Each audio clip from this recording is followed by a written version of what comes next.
Buenas tardes, profesora y compañeros. Vamos a hacer una revisión del abordaje de evaluación y tratamiento del trastorno obsesivo compulsivo desde la terapia cognitiva conductual. Entonces la agenda que vamos a seguir es la siguiente: el resumen de los dos artículos, una reseña sobre lo que es el trastorno obsesivo compulsivo, los pasos del método clínico según la terapia cognitiva conductual y unas conclusiones. En cuanto a los artículos científicos investigados, bueno, el primero se llama Terapia Cognitiva Conductual en el Trastorno Obsesivo Compulsivo de Dávila 2014. Aquí la autora primeramente hace una revisión, una contextualización de lo que es la terapia cognitiva conductual. Indica que es un aporte que tiene la psicología o que hace la psicología desde el abordaje cognitivo y de comportamiento. Luego de esto, la autora hace una introducción sobre lo que es la terapia cognitiva conductual, define los principios básicos aplicados al trastorno obsesivo compulsivo y luego hace una presentación de los factores predictivos de buena respuesta al tratamiento cognitivo conductual. Y finalmente la autora concluye que la terapia cognitiva conductual acompañada del tratamiento farmacológico tiene un efecto significativo. En relación al segundo artículo, se llama Intervención Cognitiva Conductual en el manejo de obsesiones y compulsiones de lavado en una niña con trastorno obsesivo compulsivo. Los autores son Del Arco, Tornero y García, del año 2014. Aquí las autoras hacen un estudio de un caso único de una niña de aproximadamente 10 años de edad que presenta conductas obsesivas compulsivas. Primeramente hace una definición de los síntomas según el DSM-4, de la clasificación de los síntomas, y luego hacen como una comparación también con lo que hace la definición que hacen otros autores relacionados al tema. Luego de esto hacen una descripción del paciente, un resumen de la historia del problema, el motivo de consulta, la historia del problema, la evaluación del caso, un análisis topográfico y funcional y la aplicación del tratamiento. Entre los resultados, bueno, ellas dicen que la terapia cognitiva conductual pues, ha sido beneficioso en el tratamiento y comentan que los tratamientos tienen mayor efectividad cuando se combina la terapia cognitiva conductual con lo farmacológico. Ahora vamos a identificar cada uno de los pasos del método clínico según la terapia cognitiva conductual. Bueno, primeramente tenemos la obtención de información, la identificación de la demanda y los síntomas. Bueno, aquí es fundamental en primer momento conocer el motivo de consulta para que el terapeuta pueda saber qué camino seguir. En el artículo Del Arco, Tornero y García 2014, que es el estudio de caso único de la niña, ellos especifican los síntomas que presenta la persona del lavado compulsivo de manos, así como las afectaciones físicas que ha tenido, como heridas cutáneas. También es importante aquí, en este apartado de la identificación de los síntomas, también conocer qué otros síntomas son indicios para determinar el trastorno. Una vez obtenido el motivo de consulta, se lleva a cabo la recolección de información y en este caso ellos utilizaron una entrevista o entrevistas tanto a la persona atendida como a personas cercanas o familiares. En el caso del artículo, como les decía, como se trataba de una intervención de una niña de 10 años, ellos realizaron una entrevista también a los padres de la persona atendida. Y a través de esta entrevista pues, se recolecta toda la información necesaria para conocer a profundidad el caso.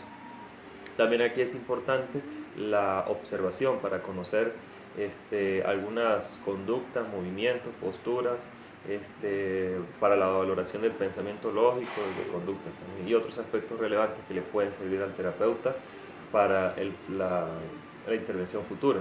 En cuanto a la comparación, bueno, según Lozano 2017, a partir de una lista de revisión de síntomas que él hizo a la escala de Yale-Brown, él logró determinar 4 dimensiones para el trastorno. Entre esos están la simetría del orden, la contaminación, el lavado, la acumulación y sexual religiosa agresión. La misma autora continúa diciendo que este es un trastorno heterogéneo y con una gran variedad de síntomas, y concluye que no se podría hablar entonces de un solo trastorno, sino de un conjunto de trastornos que se relacionan. Hay otros autores que son Yariura, Nesiroglu, Pérez y Borda del 2002, comentan que el trastorno obsesivo compulsivo afecta 5 áreas de forma significativa. Esas áreas son la emocional, la comportamental, la cognitiva y la perceptiva. Eso en relación a la comparación. En cuanto a la interpretación, unidad de medida, bueno, aquí se va a valorar la cantidad de aparición del síntoma, de los síntomas. En el caso del Arco, Tornero y García, los síntomas iniciaron desde la edad temprana, pero se agravaron aproximadamente hace un año desde el momento que se acudió a la consulta. Las convulsiones aparecían frente a determinados objetos, pero esto se fue generalizando, entonces la niña cuando tocaba cualquier objeto ya tenía la convulsión. En cuanto a la confirmación con métodos de evaluación, bueno, ahí se presentan, les presento dos cuadros, uno de Caballo 2002, donde él especifica algunas escalas, entre esas están la escala para las obsesiones y compulsiones de Yale-Brough, el diario de autorregistro, cuestionario de invasiones cognitivas, inventario de creencias obsesivas. Y del Arco, Tornero y García, del artículo que estudia el caso único, ellos utilizaron una serie de métodos de evaluación. Entre eso fue la entrevista de los padres de la niña por separado, registros de observación y autorregistros, escala obsesivo-compulsiva para niños de Yale-Brough, el inventario de ansiedad, estado, rasgo para niños. Esos fueron los métodos de evaluación que utilizaron.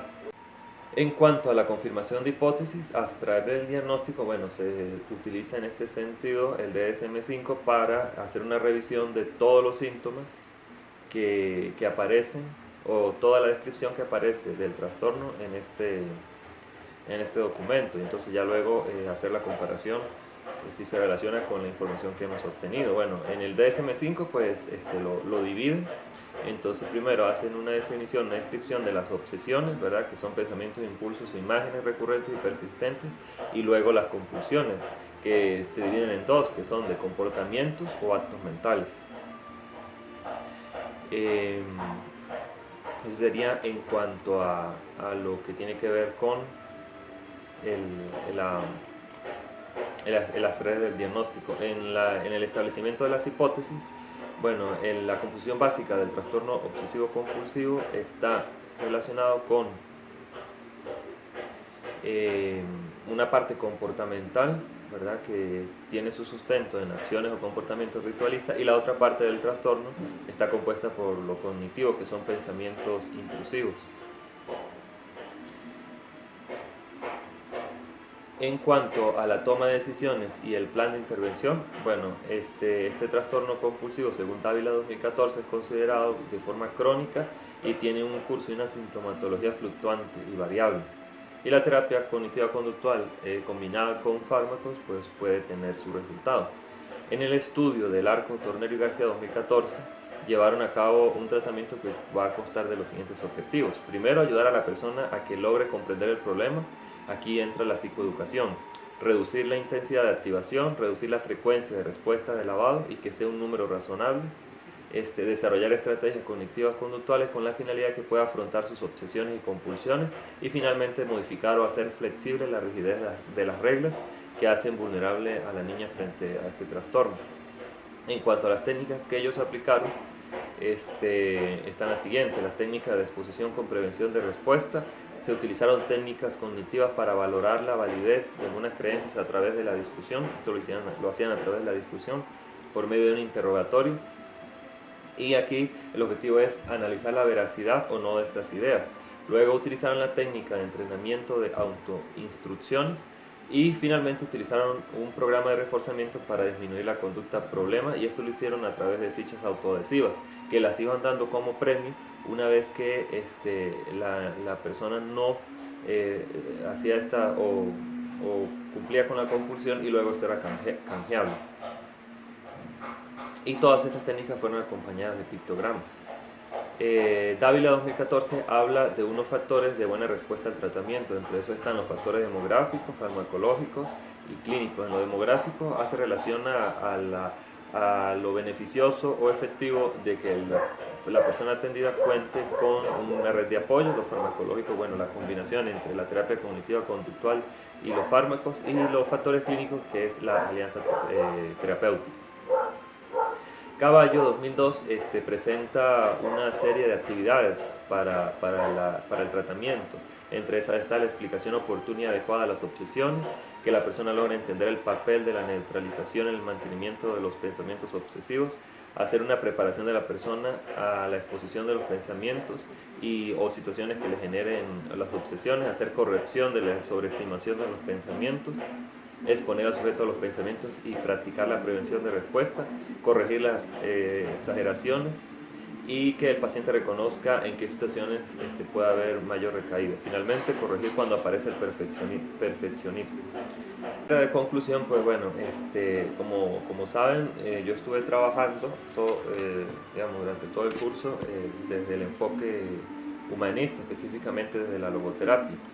A nivel de estudios científicos hay muy poca información relacionada del abordaje de los trastornos obsesivos compulsivos con la logoterapia.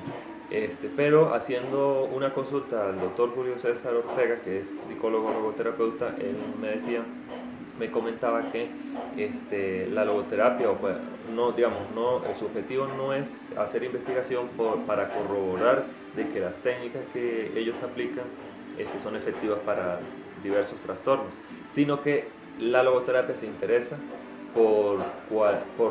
para que la persona descubra su dimensión no ética, espiritual, y pasar del porqué del síntoma al para qué del síntoma.